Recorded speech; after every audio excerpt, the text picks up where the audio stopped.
Rajshahi nursing কলেজে হামলা, পাল্টা হামলা ও মারধরের ঘটনায় 7 সদস্যের তদন্ত কমিটি গঠন করেছে রাজশাহী মেডিকেল কলেজ হাসপাতাল কর্তৃপক্ষ।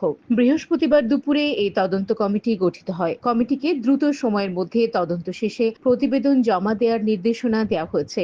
তদন্ত কমিটিতে সভাপতি হিসেবে রয়েছেন রাজশাহী মেডিকেল কলেজ হাসপাতালের মেডিসিন বিভাগের অধ্যাপক ডাক্তার আজাদুল হক আজাদ, সদস্য সচিব সহকারী পরিচালক ডাক্তার আবু তালেহ, সদস্য হিসেবে ডাক্তার মনোয়ার তারিক সাবু, ডাক্তার মোর্শেদ জামান মিয়া এবং বিএসসি ও ডিপ্লোমা ইন নার্সিং এর 3 জন প্রতিনিধি।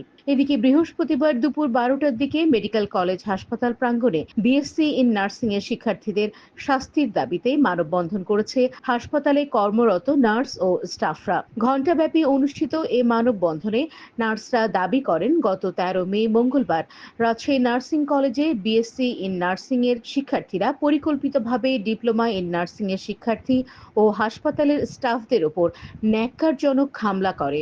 মানববন্ধন থেকে তারা দ্রুত সময়ের মধ্যে দোষীদের চিহ্নিত করে শাস্তির আওতায় আনার দাবি জানান। আমরা মানববন্ধনে একত্রিত হয়েছি এই কারণে, 13 তারিখে আমরা শিক্ষকদের আমন্ত্রণে আমরা রাজশাহী নার্সিং কলেজে গিয়েছিলাম এবং আমরা যেখানে মিটিং চলছিল তার ঢোকার আগে দেখি শিক্ষকদের সাথে ছাত্রদের বাক বিতণ্ড চলছে।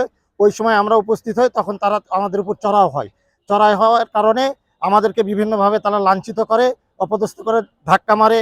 আমাদেরকে এরকম আমাদের এক শিক্ষার্থী diploma nurses post basic Bazlur রহমানকে তারা মারধর করে।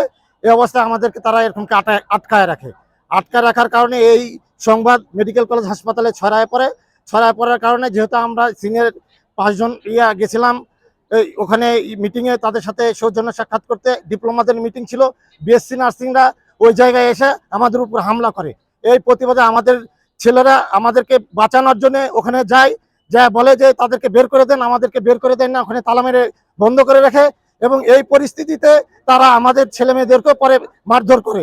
তারা পূর্ব পরিস্থিতিতে হকি স্টিক, লাঠি, রড এগুলো নিয়ে দাঁড়ায় ছিল, আমরা বুঝতে পারিনি।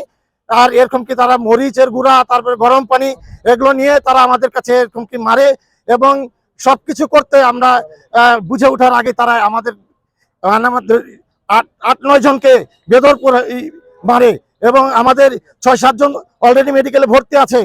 মোহাম্মদ রাকিব হোসেন এদেরকে প্রচন্ড মারে, শের শাহ, মিজানুর রহমান এদেরকে প্রচুর মারে, আজাদের হাত ভেঙে গেছে, এগুলোকে প্রচুর মারধর করে। আমাদের দাবি যে যারা আমাদেরকে এইভাবে লাঞ্ছিত করলো, লাঞ্ছিত করার কারণে আমরা যে মার খেয়েছি এ কারণে আমরা তাদের দৃষ্টান্তমূলক শাস্তির দাবি করছি।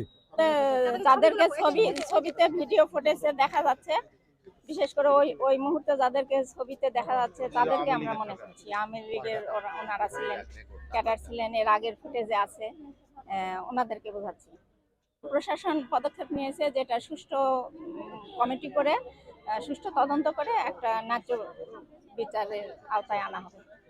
24 ঘন্টা পার হয়ে গেছে, আমরা একটা নীরব মানববন্ধন করছি যত আরেকটু প্রশাসন অ্যাক্টিভ ভাবে কাজ করে। এদিকে একই ঘটনাকে কেন্দ্র করে গত বুধবার ডিপ্লোমা ইন নার্সিং এর শিক্ষার্থী ও হাসপাতালের স্টাফদের দায়ী করে দিনভর বিক্ষোভ ও অবস্থান কর্মসূচি করেছে বিএসসি ইন নার্সিং এর শিক্ষার্থীরা।